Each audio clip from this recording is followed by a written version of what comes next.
Zarokete çalalım. ولا ظروف ولا ميتين اشتري سلاح واشكي Başı. Kaçtan paketi kani kadar?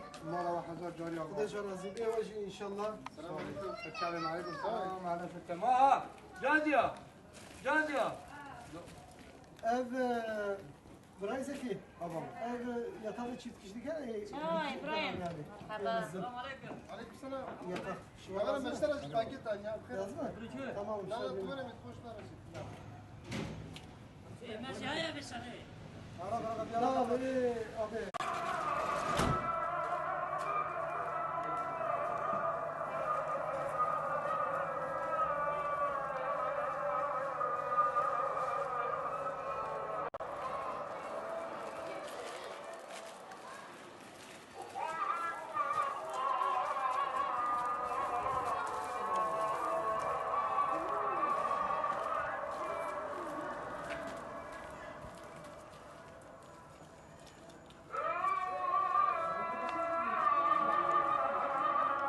Umut Kapısı olarak İzmir'deki çalışmalarımıza 2013'ün son ayı olan Aralık ayında da devam ettik.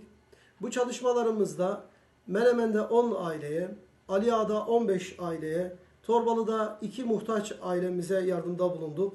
Manisa'da 3 aileye ve İzmir merkezde de 47 aileye gıda yardımında bulunduk.